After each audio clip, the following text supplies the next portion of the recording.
Well, welcome. Thanks as always for choosing to stop in here and spend your time with us.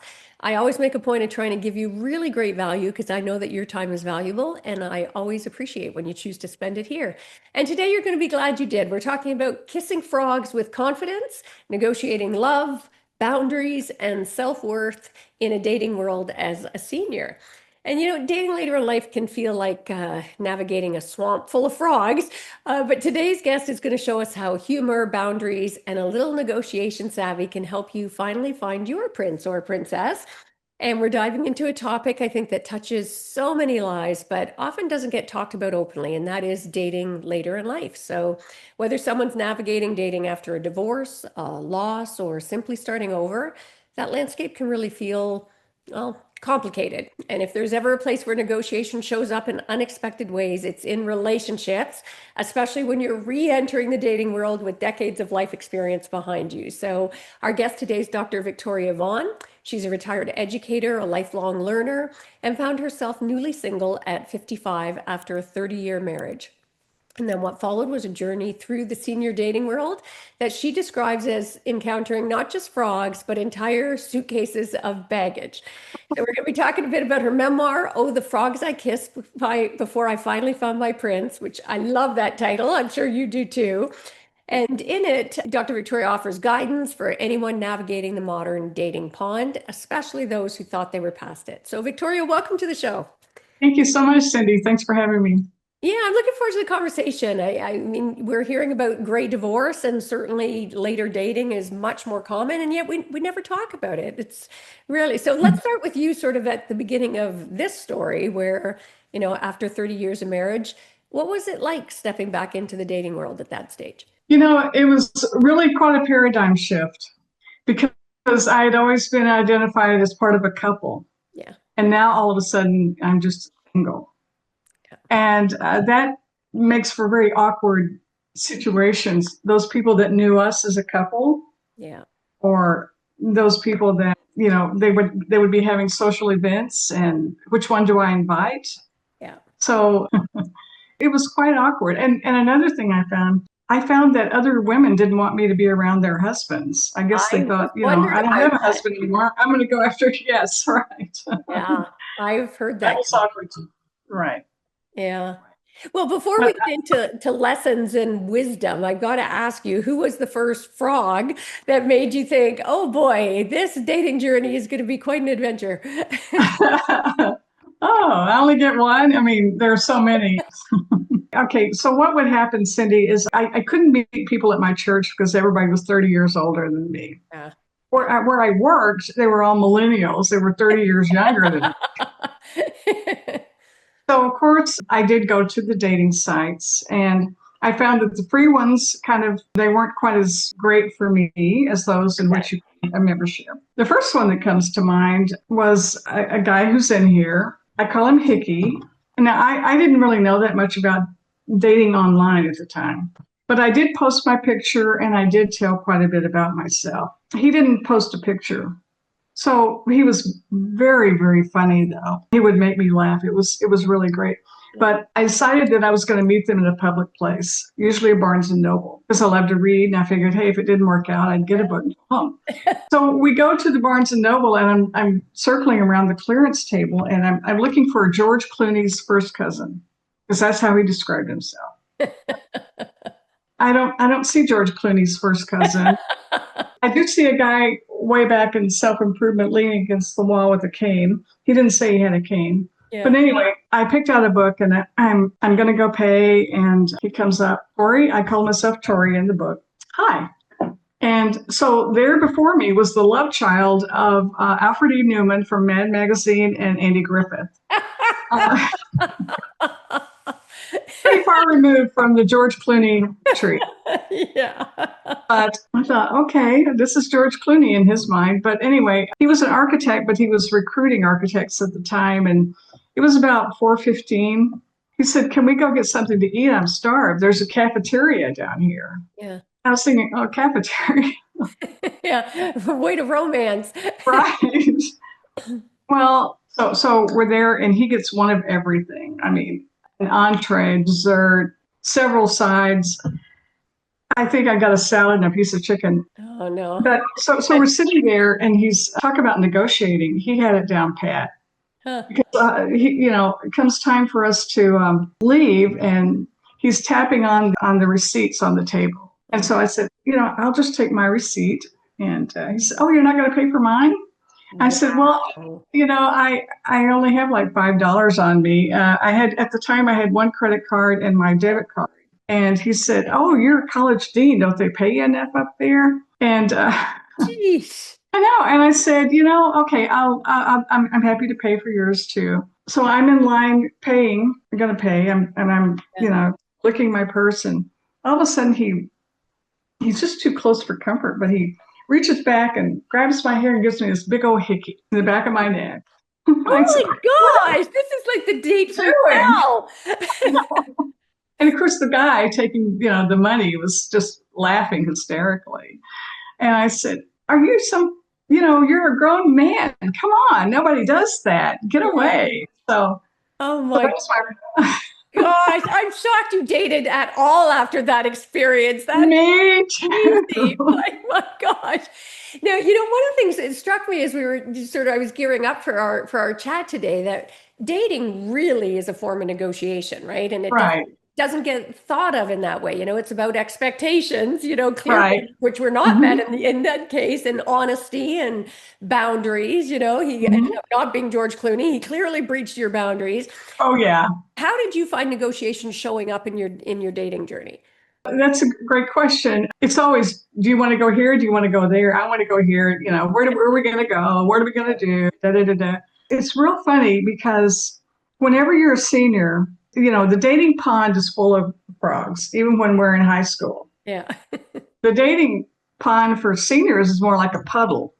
And Yeah. like I said, they have baggage. And there's a couple of things that happen to us. I think we think, okay, I'm running out of time, and there really aren't that many guys in the puddle to begin with. Yeah. So I found myself, I don't know if I would do this now, but I found myself kind of giving in to whatever it was that they wanted to do Yeah. because I was thinking, okay, I don't want to be a Yeah. bitch or anything, so I'll go along. But if I had it to do over again, I would speak up and say more. Yeah. So the answer to your question is that's one thing that people should bear in mind to keep your own interests at heart Yeah. because this is you. Yeah. And you shouldn't be compromising. You shouldn't be trying to put a square peg into a round hole. Yeah. You should just be you. And if they don't like that, that's too bad for them. Oh, I love that advice, Victoria. And I think for women in particular, as we get Mhm. older, there's that worry, and I hear it over and over again, right? That there's slim pickings, there's really slim pickings, and instead of at a stage of life where we should be really self-advocating, I think a lot of Exactly. women out there do the opposite. So now I you mentioned agree. high school. What surprised you the most, if anything, about dating in today's world compared to, when we were younger? Well, the electronic devices were around when I was in high Yeah. school. Yeah, thank God there were no videos. Right. And you met people that you went to high school with. Yeah, Or, the other high school, you have a friend that knew somebody that, and that's how you met people. yeah, There was no social media around. yeah, I have grandkids that talk about social media. I mean, they have Instagram and all those social networks, and good for they're getting me on those two because yeah, I need to talk about my book. But that's the biggest thing for me is the difference in yeah, what's available, how you can meet people. There were no dating sites. yeah. I think back then you could do a personal ad in the newspaper. A Oh newspaper, God, yes. Oh my gosh, yeah. Although right? it's a catch 22, I find, because with social media, like I think we met people organically more easily, but back in the day than now, where everything's Agreed. gone the other way, right? So now you mentioned your 100% agree. book, and I want to make sure we get a chance to chat about that. So, at what point in your dating adventures did you realize, okay, like some of this is so outrageous, I might actually need to write a book about it? Well, okay, so that happened after my prince passed away. My older daughter and her husband came and said, "Mom, we want you to live with us." And I said, because I had a big house and I was just rattling around in that house. And I said, "Oh, great, but no, I need my own space." Yeah. They said, no, no, not in our house, not in your house. We're going to build a house to have, you can have your own apartment.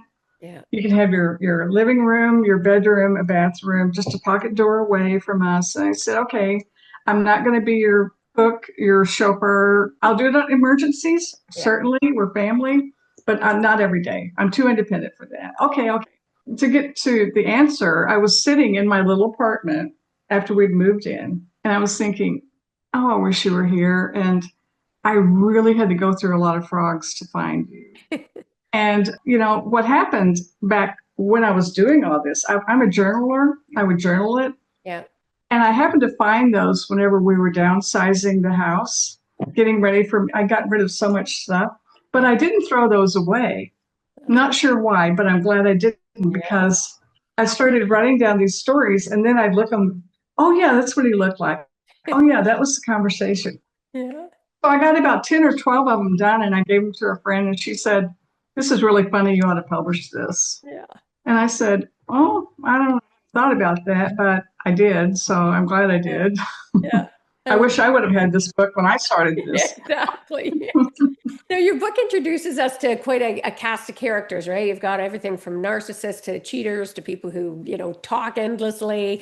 Was there a frog, if you will, that you think taught you the most valuable lesson that stands out for you, or a valuable lesson? Yeah, there are a couple of them. It's funny. I divide them into tadpoles and frogs because the tadpoles are baby frogs. They're a frog in the making. But I may have, met them on the app and talked, and maybe we met at Barnes and Noble, and that was enough. Okay, goodbye. The frogs I did spend a lot of time with. I thought maybe there was something there. So, what I found out about myself during this time, and this is still true for me, unfortunately, is I'm very naive. There's a guy in here that was sweeping me off my feet. He was terminally ill. He was only had a year to live. He wanted to leave everything to me.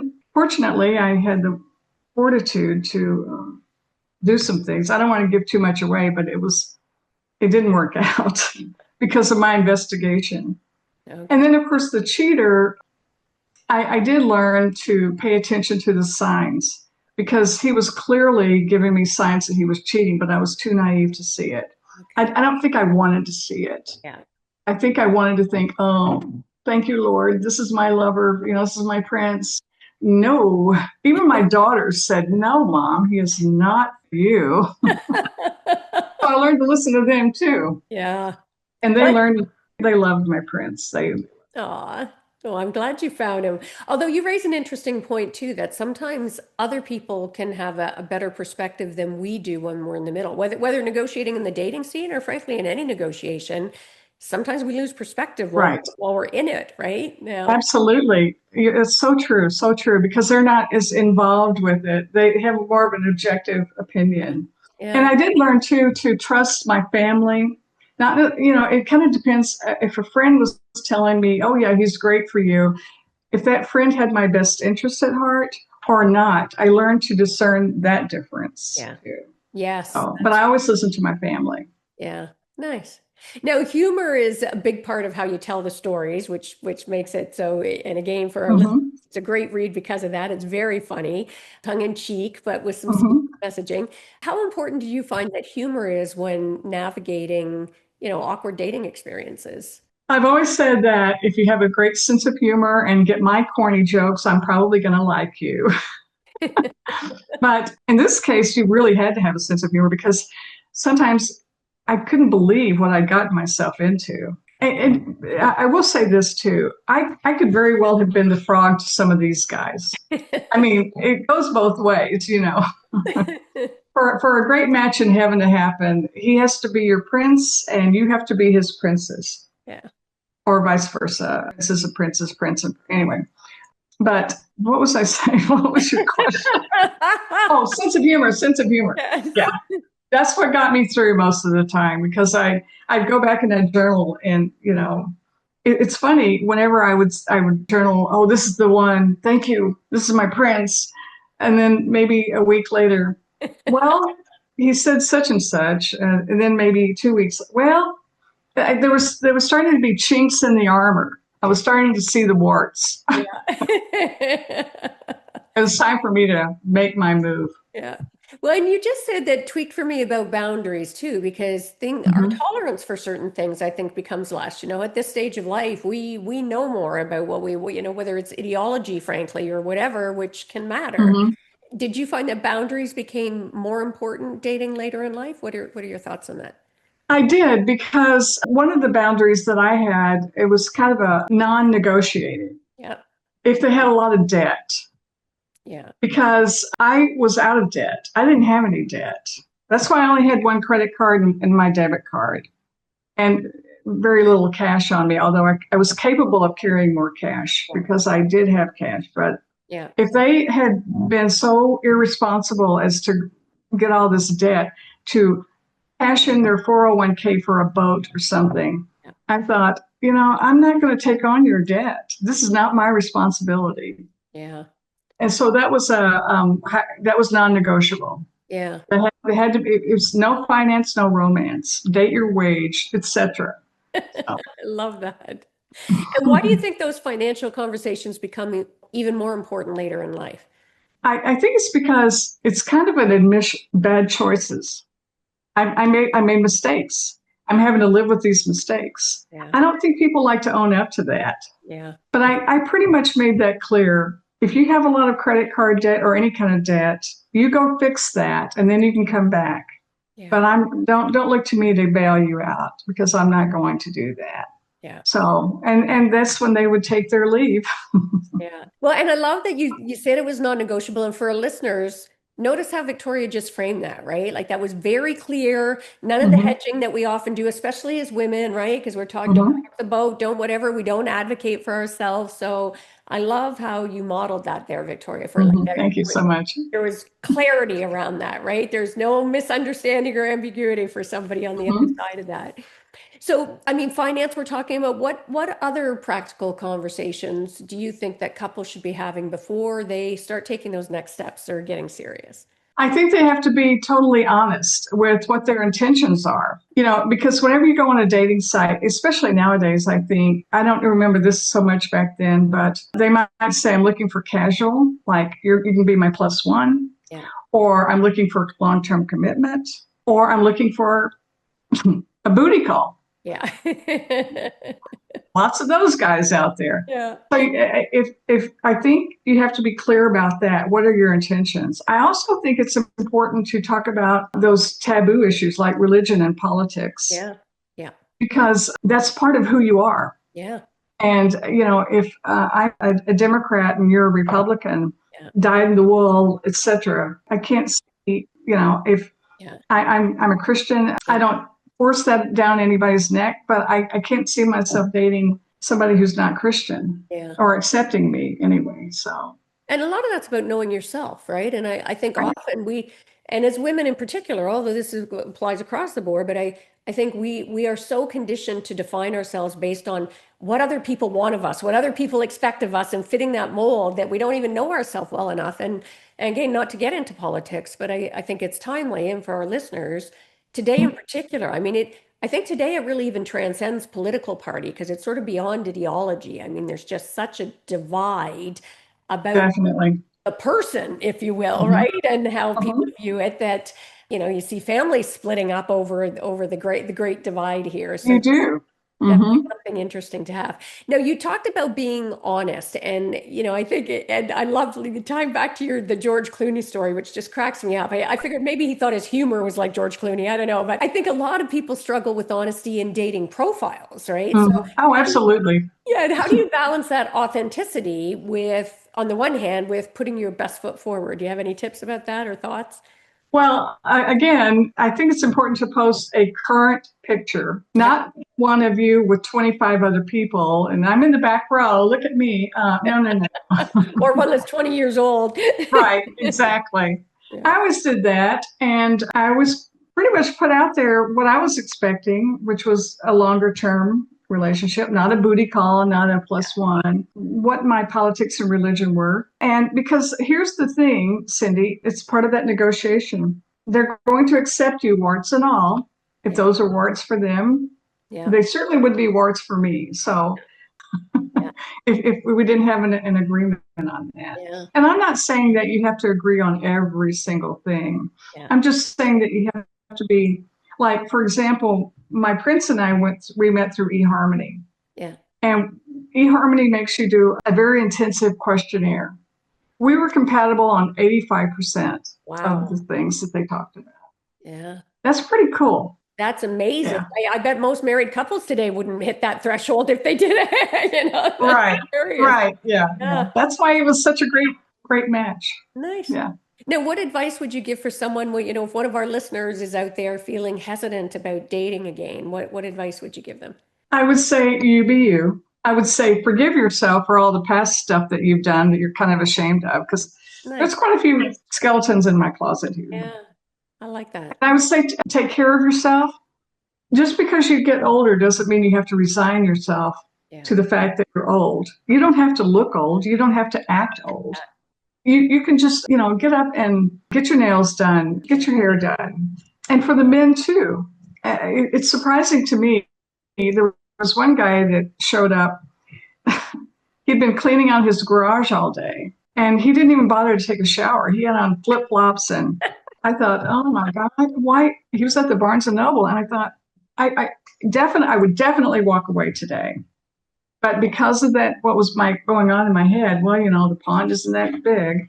I I tolerated that, Yeah. and he came back the next week, showered, and he looked pretty good. But turned out he was a racist sexist. Ugh. Oh God. Yeah, right. So anyway, back to what you said. The advice: take care of yourself. I would never, ever, ever think of going to meet somebody without taking a shower and taking care of myself. Yeah. I'm glad you mentioned that. And again, I want to put a pin in that for our listeners because we all have skeletons in our closet. We all have moments that we didn't show up as the best version of ourselves, things that we wish we could have a do-over on. And we need to be able to forgive ourselves and recognize that you're not alone. We all have them. Uh, Right. so Right. yeah. Yeah. Now, can I ask, do you think that finding love, later in life has advantages that maybe younger couples don't have? Because I think we all get older and we worry about, oh, the best is behind us. Or do you find there are some advantages that maybe we don't recognize as easily? I think it's a lot deeper as we get older because when we're younger, we think about things that we have. Oh, he likes the same music I do. Woo-hoo-hoo. Uh, we're we've got we've got sexual Yeah, compatibility. yeah, That kind of goes away as you get older because it yeah, gets a little more difficult. And I'm talking about intercourse because there's a difference between intercourse and intimacy. yeah, You can still have intimacy without having intercourse, but you do need those intimate moments. You do need to show affection towards you. yeah, And I think our values are a little different. Like I said, I think they're deeper. yeah, Whereas we may have been looking for looks and earning potential when we were younger. yeah. Right now, as we get older, we look for empathy and kindness and how do they treat other human beings. Yeah. Oh, and I'm sorry, I'm just going to bow down to you on that. You just summarized that is the art of feminine negotiation right there about empathy and kindness and Hmm. compassion and things that we didn't value. And then I think both men and women were taught to stifle because we didn't see it as the definition of success. Exactly. Even as young girls, we went for the bad boy, right? There was always that physical Right. chemistry. And I bet most younger couples, as I say, wouldn't have that 85 or 86% compatibility because so much was physical attraction that we Hmm. use things that really mattered to us, right? And when I think of some of in my dating years, good Lord, like diametrically opposed politics and value systems, but great sex. And Oh, yeah, right. Right. it got really Right. hard. And don't get me wrong, Cindy, chemistry is very important. Yeah. It Yeah. doesn't necessarily have to be physical chemistry. It can be Yes. other, the meeting of the minds. Yeah, that's true. But yeah, I love that. Now, what would you say is one of the most powerful steps that our listeners could take, like this week, if somebody's looking for advice right now to negotiate a better life for themselves, whether in relationships or personal growth or beyond? What advice would you give to them what's something practical they can do right now that will help them negotiate a better life? I'd say get up off the couch and do something. Go on a cruise, get a hobby, become a volunteer somewhere, do something because, if you sit on your couch or your chair, wherever you are, thinking, oh, I wish my prince would come along. Guess what? He ain't going to come along. He Yeah. doesn't know you. And I love that you started with travel because I think we forget that. And gosh, Right. travel is a great way to kickstart a new approach to life again. Remind us that there's more out in this big old world and different cultures. And yeah, that's great. And I normally Right. like to end by asking what's one of the greatest mindset shifts that you've had? And again, it doesn't have to be about this topic, it can be about anything, Victoria. One of those aha moments for you, Victoria. I think it was when I realized that I am worth something. I am awesome. And whoever's going to love me is going to accept me, warts and all, like I said. And I'm certainly not perfect, Yeah. but I learned that I need to take care of myself. And I know that sounds very narcissistic No, I, and selfish and everything. Yeah, but it's true yeah. because I have to be with me 24/7. I'm the only person in the whole world that is with me all the time. Yeah. So I better like my, Oh, and I do. and I love that I am worth it. I mean, really at its core. And again, I don't care how old you are if you're listening today, we all need to remind ourselves of that message, right? Because there's a whole world out there trying to beat you up to make you question yourself in so many ways, our marketing, even commercials, you know. So just Hmm. really absorb and know that you are worth it. What a great note to end on. And where can people learn more about you, Hmm. Victoria? But and in particular your book, where can they go? Well, they can go to my website, ohthefrogs.com. Whoopsie. Obviously, Amazon has it. Any bookstore will order it for you, or the website. On the website, there's also a frog test. Oh, So fun. if you think you found the love of your life, take that frog test. I love that. I love that. And for I our mean, listeners, we it will. may tell you to throw them back into the pond, but that's something you can decide. Well, and that's valuable. That's valuable information for sure. Right. And for our listeners, we will make sure to put that into the show notes for you as well. As always, again, as Victoria says, the books available on Amazon, but do go, I encourage you to go to your local bookstore. I mean, independent bookstores are struggling. Go to the bookstore and ask them to get the book in. It's great for you. It also raises awareness about the book so that other people in your community can get it because you will let the bookstore know it's available and maybe something of interest. So, well, I also I just want to close with saying 10% of the profits from this book will go to the Michael J. Fox Foundation for Parkinson's Research. Because my prince had Parkinson's. I was his caregiver for a couple of months. And you don't pass away from Parkinson's, you die from complications of Parkinson's. yeah.